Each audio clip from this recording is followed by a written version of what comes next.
The humid air hung heavy over Millbrook City as Officer Daniel Carter pulled into his usual patrol route, navigating the city's tangled veins of crowded streets. Summers in Millbrook were relentless, a thick blanket of heat mixed with the city's signature cocktail of exhaust fumes, distant sirens, and the chorus of footsteps on worn pavement. But today, something gnawed at Carter.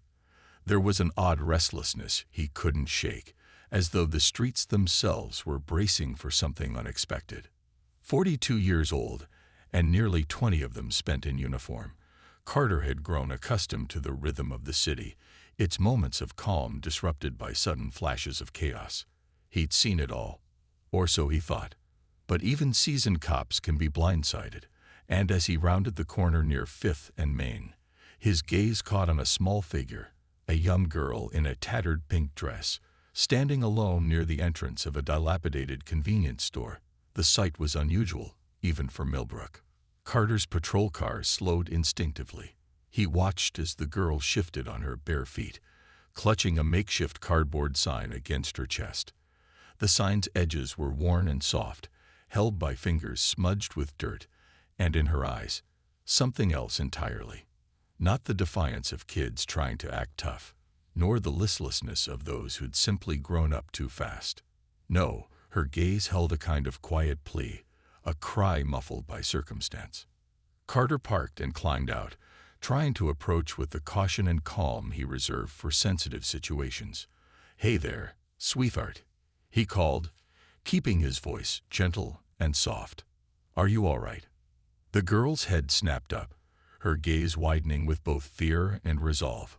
Her small hands clutched the cardboard tighter, and Carter caught a glimpse of hurried, uneven scrawls. But before he could read the words, she took a step back, eyes darting toward the dark alley next to the store. "Wait," Carter urged, holding out his hands in a gesture of peace. But it was too late. With a burst of speed that belied her age, the girl spun around and dashed into the alley, her bare feet slapping against the cracked pavement.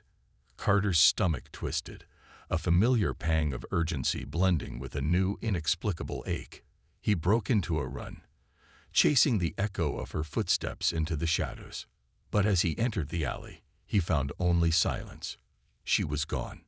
The alley stretched before him, empty except for a few stacks of discarded crates and overflowing dumpsters. He scanned every corner, every dark crevice, hoping for some sign. A pink hem disappearing around a corner, a faint rustling in the stillness. But it was as if the girl had simply vanished. Panting, he slowed to a halt, hands braced on his knees. His mind raced, puzzling over what he'd seen, what he'd felt. It wasn't just that she'd run. It was how she'd run. The urgency, the desperation. It was as if she'd been fleeing something far more threatening than him. After a few minutes, Carter headed back to the store, his mind already whirring with questions. As he entered, the shopkeeper, an older man with thinning hair and an air of constant weariness, looked up, his gaze flickering with recognition. "Officer, something I can help you with?" the man asked, though his tone was more tired than inquisitive. "Yes, actually. I saw a little girl out front, maybe 8 or 9, in a pink dress. She had a sign with her." Carter watched the shopkeeper's face, looking for any sign of recognition or alarm. The man scratched his head, frowning. "Odd, yes. She came in here a while ago. Bought a sandwich and, I think, a soda or something." Carter's brow furrowed. "Nothing else." The shopkeeper shook his head. "Nothing else. She paid and left. That's all." Carter felt a prickle of doubt, but decided to press. "Did she seem all right to you?" The man sighed, his expression softening. "Well, I thought it was a bit odd, her being barefoot and all. But kids around here, well, you know how it is. They're tough. That little girl, though, she had a look about her, like she was lost but too stubborn to ask for help." Carter nodded, a familiar heaviness settling over him. "Did you happen to catch what was written on the sign she was holding?" The shopkeeper looked puzzled. "A sign? No, I didn't notice one." That small detail nagged at Carter. He'd seen the sign, hadn't he? The cardboard clutched so tightly in her little hands, as if it held the weight of her world. He could almost picture it now, though the words remained fuzzy in his mind. "Thanks," Carter said, turning to leave. But as he stepped outside, a rush of frustration bubbled up within him. The city swirled around him as people went about their lives, indifferent to the mysterious little girl who'd slipped through his fingers. Back in his patrol car, Carter tapped his fingers restlessly against the wheel. That image, the girl's frightened eyes, her tiny hands clutching the cardboard sign, haunted him. He felt the pull of something deeper, a compulsion he couldn't ignore. He could let this go, let the streets swallow her story like so many others, or he could dig deeper. With a sigh, Carter made up his mind. His gut told him this was no simple case, and if there was one thing he'd learned in his years on the force, it was to trust his gut. The cityscape began to darken, shadows stretching across sidewalks as the last rays of the sun sank behind Millbrook's towering buildings. But Officer Daniel Carter couldn't go home yet. He had no clear path forward, no leads, just an image of a scared little girl holding a cryptic sign in his mind. His training told him to move on, let it go, to follow protocol, but something inside him screamed against it. He glanced over at his radio, hesitating. If he called it in, he'd have to explain that he'd lost sight of her, and that he had nothing but a hunch. Some of the younger officers might sneer, dismiss it as the sentimentalism of an old-timer. But Carter's instincts, sharpened by years of work, warned him that this was more than just a lost child. And so, he made a decision. He was going to dig deeper, even if he had to go it alone. Carter decided to start back where he'd first seen her, near the old convenience store. He parked his car a block away and began his walk, hoping a change in perspective might help him find something he'd missed earlier. As he passed the alleyway where she'd disappeared, he took a closer look at his surroundings. Crates were stacked against the walls, along with piles of cardboard and litter. He sifted through the trash, hoping for a clue, but found only discarded wrappers and broken bottles. Disappointed, he returned to the store, but as he approached, he spotted a piece of cardboard lying in the gutter. His pulse quickened. The cardboard was stained and weathered, but in the dim light, he could make out scribbled letters. He squatted down and lifted the cardboard, squinting to read the faded writing. In shaky handwriting, the words "help me" were barely legible, followed by something hastily crossed out, almost as if someone had changed their mind at the last second. The haunting image of the little girl clutching the sign flashed before him, her desperate eyes meeting his. He felt a chill run down his spine. This was her sign. "Help me." The words lingered in his mind, carrying 1,000 implications. Carter's grip on the cardboard tightened, the sense of dread pooling in his chest. Whatever this girl was dealing with, it was far beyond anything he'd initially suspected. With renewed determination, Carter walked back into the store, the bell above the door ringing its metallic chime. The shopkeeper glanced up with a wary expression, clearly not thrilled to see him back. "Listen, I know you don't want any trouble," Carter began, holding up the cardboard. "But this is serious. Do you recognize this?" The shopkeeper's eyes shifted, his gaze narrowing. "I already told you everything, officer." She came in, got her sandwich, and left. "I don't know what else to tell you."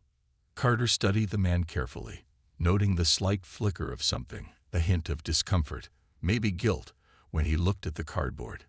"Is there something you're not telling me?" The shopkeeper sighed, his shoulders slumping. "Look, you're a cop. You don't live around here. You don't know what it's like." He lowered his voice, glancing toward the door. "Some things, they're better left alone." The shopkeeper's words only fueled Carter's curiosity. Better left alone. He pressed. "This is a child we're talking about. She's in trouble. I can't just walk away." The shopkeeper rubbed his temples, clearly torn. After a long pause, he said, "There's a group of people, you see. Men, mostly. They run things around here. Things no one talks about. Everyone knows better than to get involved." "What kind of things?" Carter asked, his voice barely a whisper. The shopkeeper shook his head, his gaze downcast. Kids. Sometimes they use kids to do their work. Picking up packages, delivering things. You didn't hear it from me. But that girl, she's probably caught up in something. It's not unusual around here. The revelation struck Carter like a punch to the gut. He'd heard of these arrangements in other areas, stories of gangs exploiting kids to avoid the police. But he'd never expected to see it here, not in his city. What else can you tell me about her? Carter asked, his voice firm. The shopkeeper hesitated, then sighed. I've seen her a few times. She comes in alone, sometimes buys food, sometimes just stares at the shelves like she doesn't even know why she's here. Last week, she had a bruise on her arm. His voice softened. Look, officer, it's just the way things are here. She's one of many. There's only so much a guy like me can do without putting myself in danger. Carter's jaw clenched. The image of the little girl, her bare feet slapping the pavement as she ran, haunted him. She was more than just another statistic. She was someone's daughter, someone's little girl. He couldn't shake the feeling that if he let this go, he'd be abandoning her to an unseen, unspeakable fate. Thank you for telling me, Carter finally said. But I can't ignore this. Not this time. A shopkeeper gave a resigned nod, watching Carter with an expression that was part pity, part admiration. Good luck, officer, he muttered. You're going to need it. As Carter stepped back outside, the evening had begun to settle over the city, casting long shadows that stretched across the streets. But Carter felt a sense of clarity that cut through the murk. He was going to find her. He had to. He began his search by asking around nearby businesses, hoping someone else might have seen her. Most people shrugged him off, either too busy or too jaded to care.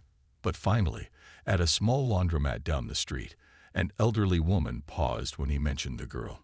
Oh, the little one in the pink dress, she asked, her voice soft with concern. I saw her yesterday. Poor thing. She looked so sad. She was sitting on the curb outside, just staring at her feet. Carter's heart squeezed at the image. Did she say anything to you? The woman shook her head. No, she didn't talk. Just sat there like she was waiting for something or someone. I tried to approach her, but she looked up with such fear in her eyes. I couldn't bring myself to ask. Carter thanked her, a new sense of urgency rising in his chest. He retraced his steps, replaying the information he'd gathered, trying to piece together the girl's story. Who was she waiting for, and what kind of danger was she in? As he walked through the crowded streets, he kept his eyes sharp, scanning every face, every shadow. The city was alive with activity, people bustling around him, oblivious to the silent plea of a child lost in its midst.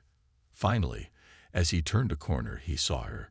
She was standing alone outside a dimly lit building, clutching her cardboard sign, her eyes fixed on the ground. His heart pounded in his chest as he approached slowly, careful not to startle her. Hey, he said softly, it's me, Officer Carter. I'm not here to scare you. I just want to help. The girl looked up, her eyes hollow and wary. She didn't say anything, just stared at him with a look that was both familiar and heartbreakingly foreign, as if she'd aged beyond her years in a matter of days. Are you okay? He asked gently, crouching down to her level. Can I do anything for you? She hesitated, glancing around as if expecting someone to swoop in and pull her away. After a long pause, she whispered, He made me do it. The words sent a chill down Carter's spine. Who made you do what? He asked, his voice barely a breath. Her tiny shoulders slumped, and for a moment, she looked as though she was carrying the weight of the world. She raised her cardboard sign, holding it up so he could see the words clearly this time. The words that she had written and rewritten, erased and redone, were scratched and smudged. But the message was unmistakable. Help me. He says I have to do this. I can't stop. Carter swallowed hard, the implications settling in his chest like a lead weight. Whoever he was, He had forced this girl into something she could barely speak of, something that had stolen the light from her eyes and left her stranded in the middle of a city that didn't care. "Listen to me," Carter said, his voice filled with quiet determination. "I'm here now. I'm going to help you. Whatever you need, you just tell me, and I'll make sure you're safe." The girl stared at him, as if testing his promise, measuring its worth against whatever pain and betrayal she'd already endured. And then, finally, she nodded, a small, tentative gesture of hope. Carter felt his chest tighten with both relief and an overwhelming sense of responsibility. This was no longer just a patrol. This was a rescue, and he wasn't about to let her down. Officer Daniel Carter's pulse pounded in his ears as he guided the young girl to the patrol car, his mind racing to make sense of what she'd said. "He made me do it." The words, simple yet haunting, burrowed into his thoughts. He opened the passenger door carefully, gesturing for her to sit. She hesitated, glancing over her shoulder as if expecting someone to emerge from the shadows, then reluctantly climbed in. Carter circled to the driver's side, taking one last look around before slipping into his seat. As the car idled in the dim light of early evening, he noticed her trembling hands clenching the edge of her seat. She looked so small, so vulnerable, dwarfed by the police car's interior. The silence grew heavy, but he didn't want to push her too hard. She had trusted him just enough to get into the car, and he needed her to feel safe if he was ever going to get the full story. "What's your name?" he asked softly, breaking the silence. She stared at her feet, curling her toes tightly, the remnants of street grime and dust coating her bare feet. For a moment, Carter thought she wouldn't answer, but then she whispered, "My name's Alana." Carter nodded, filing the name away. "That's a beautiful name, Alana. I'm Officer Carter, but you can call me Daniel if you'd like."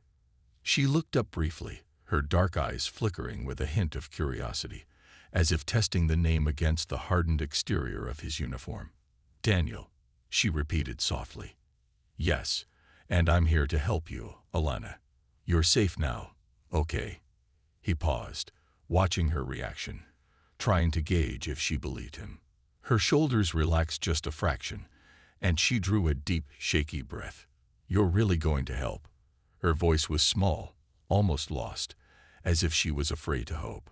"I promise. Whatever's going on, I'm here to make it stop. You don't have to do this alone." Alana nodded but kept her gaze fixed on the car's dashboard, her fingers tracing invisible patterns on her lap.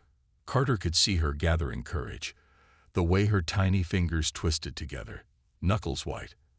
After a long pause, she finally spoke, her voice trembling. He says I have to do it," she murmured, barely audible. "He says if I don't, something bad will happen." Carter's hands tightened on the steering wheel. "Who, Alana? Who's making you do this?" She shook her head, her eyes filling with tears. "I can't say his name. He told me never to say his name." The fear in her voice sent a chill down Carter's spine. Whoever this man was, he had her completely terrified. So much so that even the safety of a police car didn't ease her fear of him. Carter reached into his glove box and pulled out a soft, clean napkin, handing it to her. She took it, dabbing at her eyes, her tiny hands shaking. "You don't have to say his name," he said gently, "but you can tell me what's been happening. Whatever you tell me stays between us. I'm just here to listen." She looked at him, her eyes red-rimmed, her small lips pressed tightly together. Then, after a moment, she began to talk, her voice a whisper, as if speaking too loudly might summon something dark and terrible. "He comes at night," she said, her words slow and halting. "He waits until everyone's asleep. Then he knocks on the door, and I have to go with him. He makes me go places. He makes me do things." Carter's stomach twisted, the full horror of her words beginning to sink in. His mind raced through possible scenarios, each one worse than the last. He fought to keep his voice calm, even though he could feel anger simmering just beneath the surface. "What kind of things, Alana?" he asked, forcing his tone to stay gentle. "He makes me hold things for him," she replied, her voice barely above a whisper. "Bags, little packages. He says I'm helping him." But her voice trailed off, and she shuddered, clutching her arms as if trying to protect herself from an invisible force. "He always makes me leave before the sun comes up. He says no one can know I was with him." Carter clenched his fists, the picture becoming clearer. This man was using her as a mule, coercing her into carrying illegal items in the dead of night, banking on the fact that a child wouldn't attract attention. It was a tactic he'd heard of before, but rarely seen firsthand. Using kids was a cowardly, brutal choice, one that put them in danger while shielding the real criminals from suspicion. "Does he hurt you, Alana?" Carter asked softly, his heart pounding as he waited for her answer. She hesitated, then nodded slowly. "Sometimes, when I try to say no, or if I don't do it right." She paused, looking down at her feet again. "But mostly, he scares me. He says if I don't do it, he'll come after my mom. He says he'll hurt her if I tell anyone." The pieces fell into place. This wasn't just about Alana. It was about controlling her by threatening her family, using fear to keep her silent. Carter felt an icy rage simmer within him, but he forced it back down, channeling it into resolve. Whoever this man was, he had terrified Alana to the point of helplessness. But she wasn't helpless anymore. "Alana, does your mom know what's been happening?" he asked gently. Alana shook her head. "No, she thinks I'm just having bad dreams. I never told her."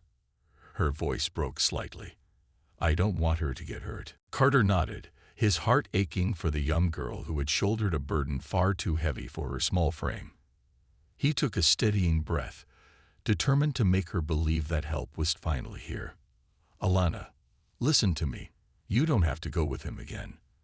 We can protect you and your mom. But I need your help to do that. I know it's scary, but you're safe now. I won't let him hurt you."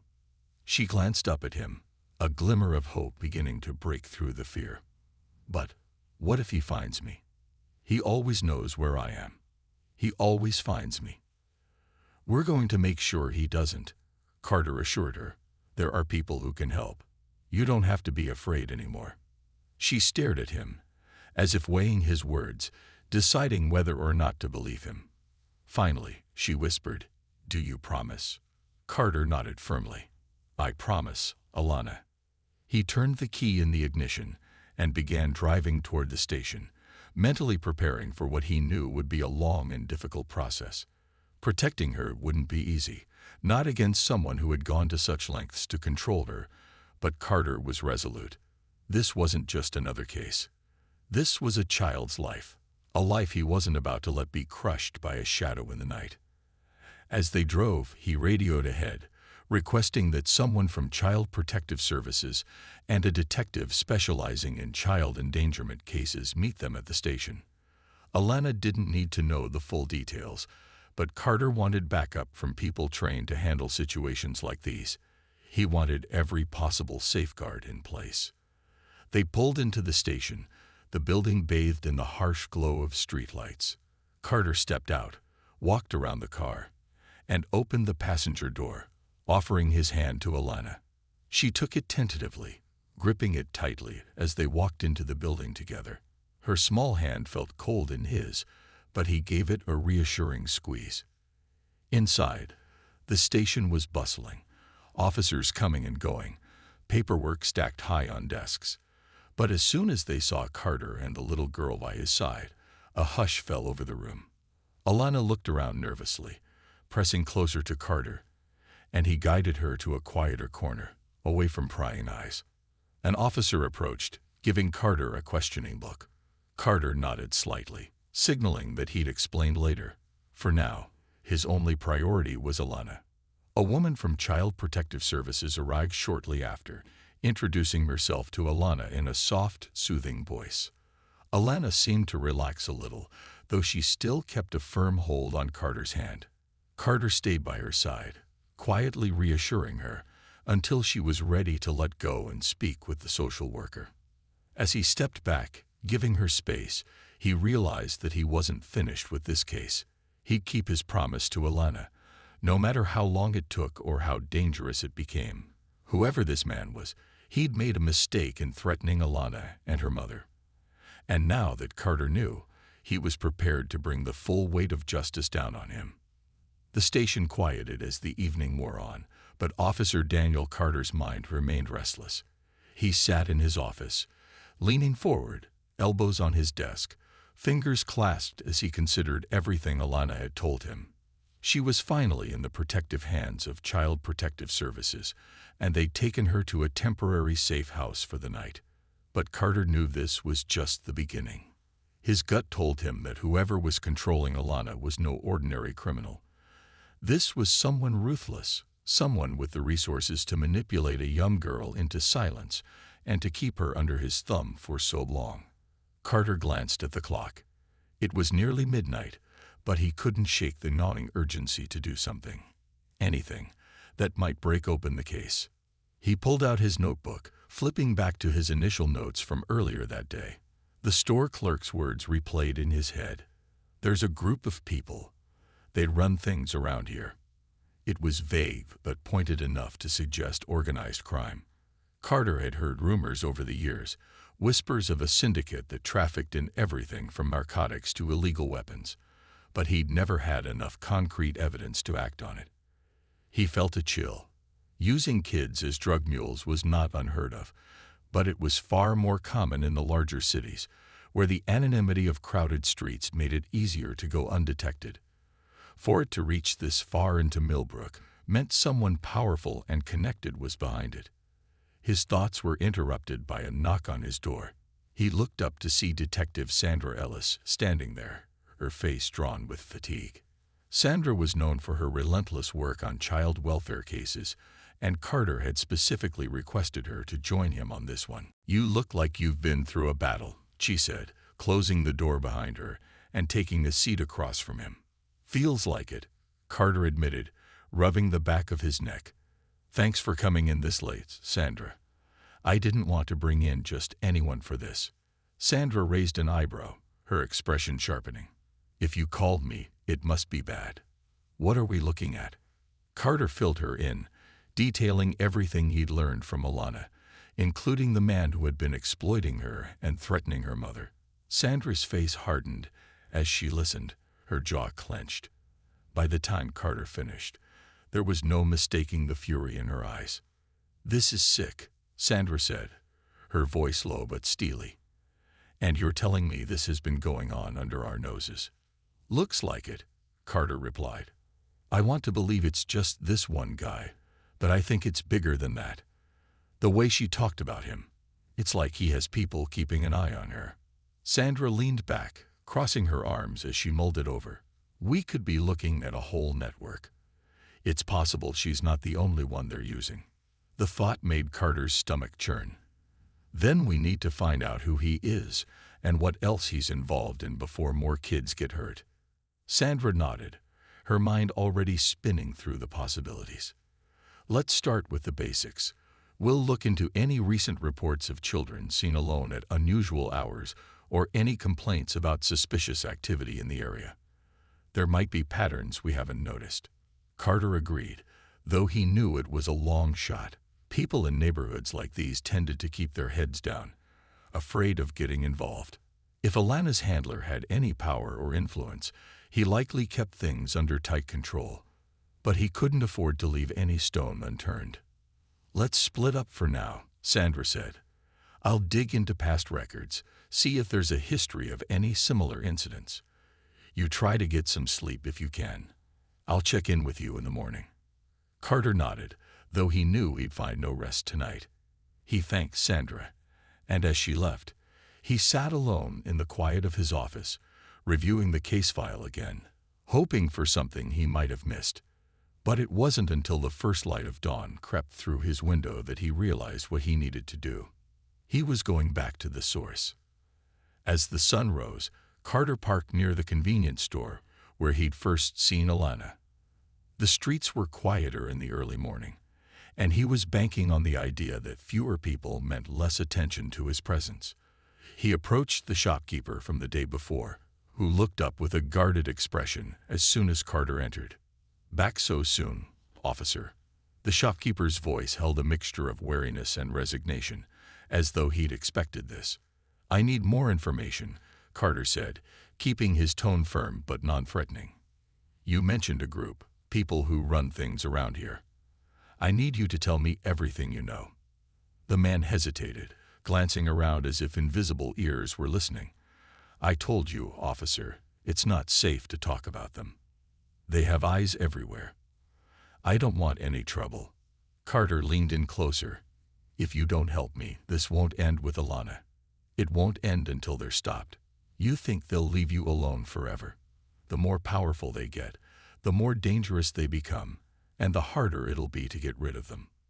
The shopkeeper sighed, his face etched with worry. But after a long silence, he began to speak in a low voice. "There's a guy, calls himself Victor," he murmured, barely above a whisper. "He's a mid-level player, handles a lot of the street deals, but he's smart, keeps his hands clean by using people no one would suspect. Kids, mostly. They're easier to control, and if they get caught, they can't be prosecuted as harshly. Do you know where I can find him?" Carter pressed. The man nodded reluctantly. "He usually hangs around an old warehouse on the east side, abandoned for years, but they've made it their base. Just be careful. Victor's got a reputation. People who cross him don't tend to come back." Carter thanked him, a quiet fury settling over him as he left the store.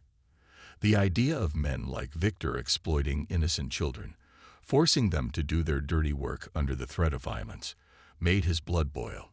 He was no stranger to criminals, but the ruthless cowardice required to harm kids was something he would never understand. He got back in his car and called Sandra, filling her in on what he'd learned. They agreed to meet at the warehouse, taking precautions to approach as discreetly as possible. Sandra, ever the strategist, insisted on backup, and Carter didn't argue. If Victor was as dangerous as they suspected, they'd need every possible advantage. The old warehouse loomed ahead, its once gray walls now faded and streaked with rust, covered in graffiti. It was surrounded by a chain-link fence with gaps big enough for a child to slip through, a detail that gnawed at Carter. This was no place for a kid. He and Sandra met up just down the block, discussing their plan in hushed voices. As they crept closer to the warehouse, they could see shadowy figures moving inside. A few men loitered near the entrance, smoking and chatting, oblivious to the two officers watching from the shadows. Carter's heart pounded as he scanned the area, alert for any sign of Victor or Alana. They waited for the right moment, their breaths shallow as they inched forward, hidden by the overgrown brush around the perimeter. At last, they caught sight of him, a tall man with slicked back hair and a predatory gleam in his eyes. He was standing near a group of kids, all of whom looked exhausted and fearful. Alana was not among them, but Carter's heart twisted as he thought of the life they must be living. Carter clenched his fists, forcing himself to stay calm. They would need to catch Victor in the act to have enough evidence to bring him down, and the lives of those children depended on their caution. Slowly, Sandra reached for her radio, giving the signal for backup to move in. The operation was over in a matter of minutes. The officers moved with precision, sweeping into the building and catching Victor and his men off guard. They rounded up every adult inside, handcuffing them as Sandra and Carter did a head count of the children, reassuring them with gentle words and steady hands. The kids looked dazed, as if they couldn't believe what was happening. Carter's gaze swept over them, desperate for any sign of Alana. But she wasn't there. As the officers led the criminals out, Victor smirked at Carter, his lips curling into a chilling smile. "You think you've won something here, officer?" he sneered. "This is just business. You take me down. Someone else steps in. You're nothing to us." Carter's jaw tightened, but he didn't reply. His gaze was icy, resolute. As Victor was led away, Carter silently vowed that this wouldn't end here. He would find Alana, and he would make sure every person like Victor was brought to justice, no matter how long it took. He looked around at the children gathered around him, their faces a mixture of relief and fear. He thought of Alana, out there somewhere, still waiting for his promise to come true. And with steely resolve, he knew he wouldn't rest until she was safe. The drive back to the station was a mix of silence and tension, the aftermath of the raid settling heavily on Officer Daniel Carter's mind. Victor and his men were locked up for the night, but there was no sense of victory. Not with Alana still missing. He'd gone to the warehouse expecting answers, but left with more questions. And that haunting smirk on Victor's face, the way he'd taunted Carter, stayed with him. A chilling reminder that this fight was far from over. Carter sat at his desk, exhausted yet unable to rest, replaying every detail of Alana's case in his mind. Detective Sandra Ellis joined him, her face pale but determined. She placed a thick file on his desk, filled with everything they'd gathered on Victor and his associates so far. "He's a ghost," Sandra said, rubbing her temples. "No official records, no known family, just a long list of charges that never stuck. He's a master at staying one step ahead, and he's used kids to cover his tracks for years. They're disposable to him." Carter felt a wave of disgust wash over him. "And those kids, the ones we found at the warehouse, none of them knew where Alana might be." Sandra shook her head. "They were terrified, Daniel. Whatever he told them, it was enough to keep them silent. Most of them wouldn't speak to anyone, but a few said he had another place, somewhere he kept the kids he could trust. My guess is he's got a network of safe houses scattered across the city." Carter's jaw clenched. This wasn't just about stopping one man. This was about dismantling an entire operation. And if Victor had a trustworthy group of kids, Alana was likely part of it. The thought made his stomach turn. She wasn't just a pawn in Victor's game. She was one of his most reliable tools, and that meant he wouldn't let her go easily. "Let's keep pressing him," Carter said, his voice hardening.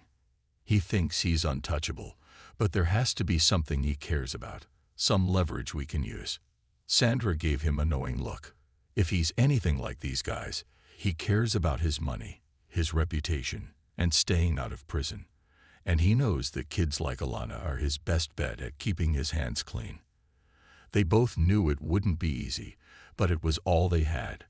Carter stood up, his body aching from hours without rest, but he refused to leave until he'd done everything possible.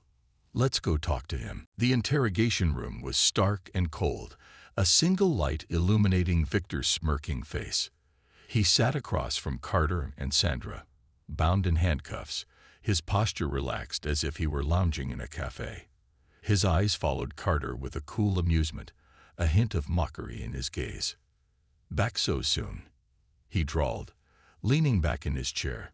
"You know, for a cop, you're pretty predictable." Carter ignored the taunt, keeping his voice steady. "We've got you on multiple counts now.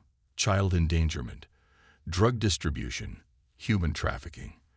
There's no getting out of this one." Victor let out a low chuckle. "You think I'm scared? You might have taken a few of my guys down, but I'm just a small part of this machine, officer. People like me don't go down that easy." Carter leaned forward, his gaze icy. "Then tell me where Alana is. She's a child, Victor, not some pawn in your twisted game." Victor's smirk faded, his eyes narrowing. "Alana, yes, my little protege. Sweet girl, isn't she? Smart, too. Didn't take much to get her to cooperate once I explained how things worked." Carter's fists clenched under the table, his rage barely contained, but he knew Victor wanted a reaction, wanted to get under his skin. Instead, he kept his tone even. "You think she's just going to go along with this forever? She's already talked, Victor. She's not scared of you anymore." Victor's smile wavered for the briefest of moments, but he quickly recovered. "Is that so? Well, I'd love to hear what she had to say. But let me tell you something, officer. Kids like Alana, they always come back to me. They know I'm the only one who can protect them. You're just a cop. You'll forget about her as soon as the next case rolls in." Carter shook his head. "Not this time. I'm not leaving this room until you tell me where she is. Victor studied him, his smirk slowly returning. Even if I told you, you'd never reach her in time. By now, she's probably halfway out of the city. You think you're saving her, but you're just putting her in more danger. You'll never understand the world she's from. Carter's patience snapped. And you'll never understand what it's like to be powerless and afraid. She's not your property, Victor. She's a kid, and she deserves a chance at a real life. Victor merely chuckled, his gaze cold. You can keep trying, officer, but it won't change anything. There's 100 kids just like her. Even if you save her, you'll never save them all. Sandra spoke up, her voice firm and unyielding. You're right, we might not save them all. But every one we take from you is a victory, and you're not walking out of here. Your time's up, Victor. The man fell silent, his cockiness replaced with a steely resolve. Carter could see it in his eyes. Victor was already thinking ahead, already preparing his next move. But as far as Carter was concerned, Victor's game was over. They left the interrogation room, frustration boiling in their chests. Carter had hoped for a crack, some hint of remorse or fear, but Victor had given them nothing. It was clear he wouldn't reveal Alana's location, and the clock was ticking. They needed to find her, and fast. Later that night, back in his office, Carter sifted through the evidence, searching for any thread that might lead him to Alana. His eyes burned from exhaustion, but he refused to give in. Somewhere out there, she was waiting for him to keep his promise. As he reviewed their intel, something caught his eye. One of the locations listed in Victor's file was an old motel on the outskirts of town. It was a known hotspot for criminal activity, a place where people checked in under fake names and left no trace behind. Victor had visited it frequently, though he'd always claimed it was just business. Carter grabbed his radio, calling Sandra. I think I have something, he said, his voice filled with renewed determination. That motel on the edge of town. Victor's been seen there before, and it's isolated enough that no one would notice if kids were being kept there. Sandra agreed to meet him there, and within minutes they were on their way, their headlights cutting through the inky darkness as they sped down deserted streets. The silence between them was heavy with anticipation and unspoken fear, each of them bracing for what they might find. When they arrived, they parked a distance away, slipping into the shadows as they approached the rundown building. The motel was a crumbling relic, its paint peeling, windows grimy. Only a few lights were on, casting an eerie glow over the parking lot. They moved quietly, their steps muffled by the cracked pavement. As they neared one of the rooms, Carter noticed a faint glow from within, a flickering television, barely audible through the thin walls. He motioned for Sandra to take position by the door, his heart pounding as he knocked, his hand resting on his holstered gun. For a long, tense moment, there was only silence. Then, slowly, the door creaked open, revealing a thin, haggard man with shifty eyes. His gaze darted between them, his face paling as he recognized the uniforms. "Evening, sir," Carter said, his voice hard. "We're looking for someone." "A young girl." The man tried to close the door, but Sandra shoved her foot against it, blocking his exit. "Step aside," she ordered, her tone leaving no room for argument. The man backed up, raising his hands in surrender, and they pushed past him into the room. Carter's heart thundered as he scanned the dim interior, his eyes adjusting to the darkness. And then, in the far corner, he saw her. Alana. She was curled up on the floor, her arms wrapped around her knees, her face hidden behind a curtain of tangled hair. Carter's chest tightened as he approached her, his steps slow and careful. "Alana," he said softly, kneeling beside her. "It's me, Officer Carter. I'm here now. You're safe."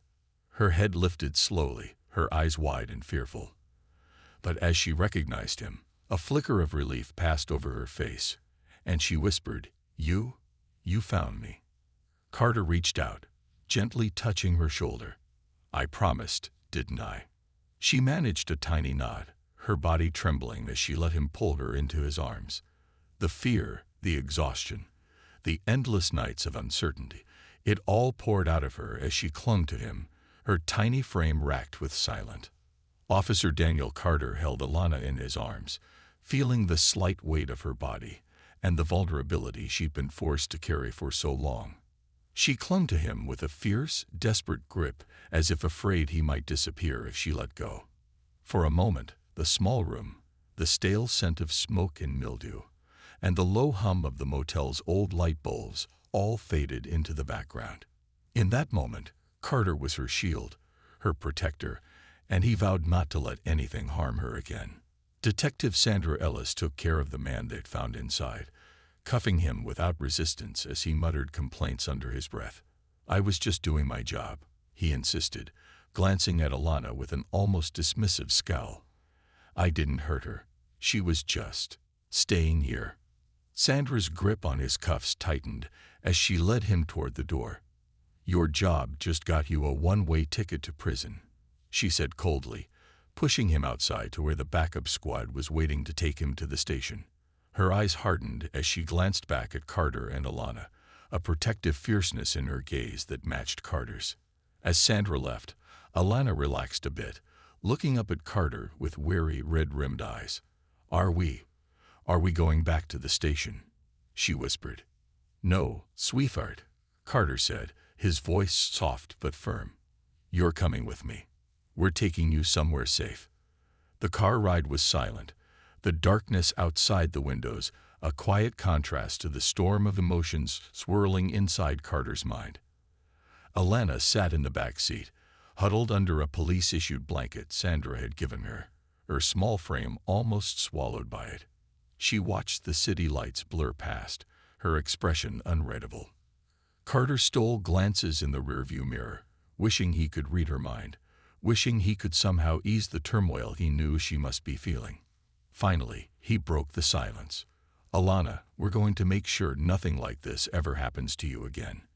You'll be somewhere safe, with people who care about you." She was silent for a moment before looking up, her gaze meeting his in the mirror. I didn't think anyone would come for me," she admitted, her voice trembling. Carter's heart clenched. "You didn't have to go through this alone. I'm so sorry that you felt that way." She looked down, her voice barely a whisper. "He said no one would ever believe me. He said that the things I did made me bad, and that people would only get mad at me if I told them." Carter pulled the car over, unable to let her sit with that thought a moment longer. He turned around in his seat to look her directly in the eyes, his expression one of fierce compassion. "Alana, listen to me," he said, his tone soft yet unyielding. "You are not bad. None of this is your fault. Victor and people like him. They prey on children because they know kids are innocent, and they can manipulate them. But that doesn't make you bad. It makes you strong. You've been through something terrible, and you survived. That makes you braver than you realize." Her eyes shimmered with unshed tears as she looked at him, the weight of his words settling over her like a warm blanket. She managed a small nod, and Carter felt the tension in his chest release just a little. They arrived at a secure children's shelter just before dawn, the early morning sky painted in hues of pink and orange, a promising contrast to the darkness of the night they'd left behind. The shelter was a simple building, but it exuded warmth and safety. Carter walked beside Alana as they approached the entrance, his hand resting on her shoulder. A social worker named Miss Rena, a kind-eyed woman in her 50s with a gentle smile, greeted them at the door. "Alana, this is Miss Rena," Carter said, his voice gentle. "She's going to take care of you for a while. And I'll come to see you as often as I can. I promise." Alana looked up at Miss Rena, her gaze wary but curious. Miss Rena knelt to Alana's height, offering a warm smile. "Hello, Alana," she said softly. "We've got a room ready for you, with warm blankets and some toys. I know you've been through a lot, and we're here to help. You're safe here." Alana looked at Carter, her tiny face torn between fear and trust. Carter knelt beside her, giving her a reassuring smile. "Go on, Alana. I'll be back soon. And remember, If you need anything, Miss Rena is here to help." She hesitated then, after a small nod, let Miss Rena lead her inside. As Carter watched her disappear through the doorway, he felt a mixture of relief and sadness. He'd gotten her to safety, but he knew the journey wasn't over. Alana had a long road ahead, one he could only hope would lead her to healing. The days that followed were filled with relentless work, tracking down the remnants of Victor's operation. Carter and Sandra worked tirelessly, piecing together the network that had kept Alana and other children under its grip. Every name, every location, and every connection they uncovered brought them closer to dismantling the operation entirely. Meanwhile, Carter visited Alana at the shelter as often as his duties allowed. Each time he saw her, she seemed a little more relaxed, her laughter beginning to break through the walls of fear she built around herself. She'd even started drawing again, and she proudly showed him her sketches of the city, the shelter, and even of him in his uniform. Those visits became the bright spots in his day, reminders of why he'd become a cop in the first place. One evening, after a particularly long day, Carter arrived at the shelter to find Alana waiting for him, holding a new drawing in her hands. She grinned as she handed it to him. It was a picture of her and him standing side by side, with her holding a cardboard sign that read, "Help me." In the drawing, however, Carter's hand rested on her shoulder, a reassuring presence beside her.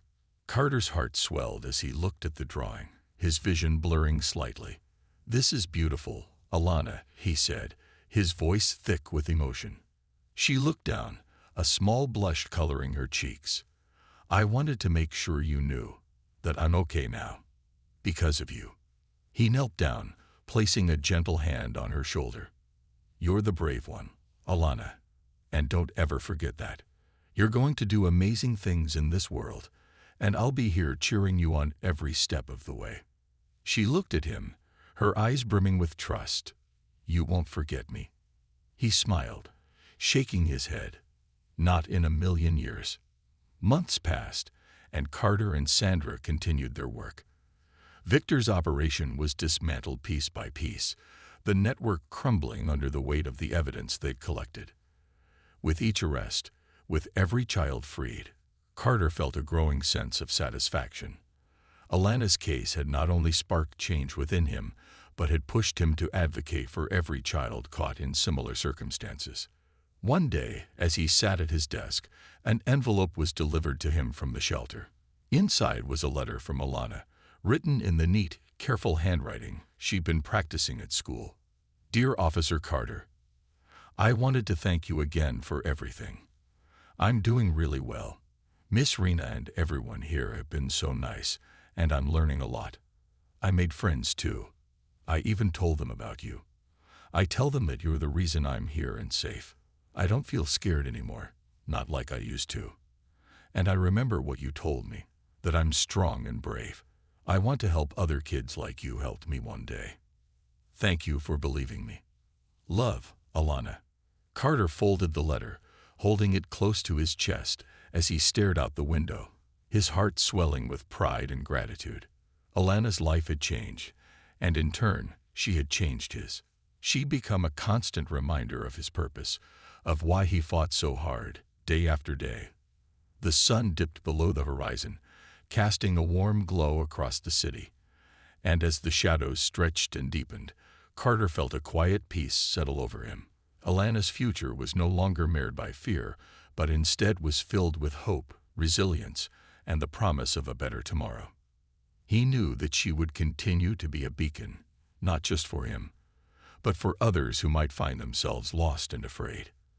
And as long as there were people like her out there, Carter would keep fighting, keep seeking justice, and keep believing in the resilience of those who needed him most.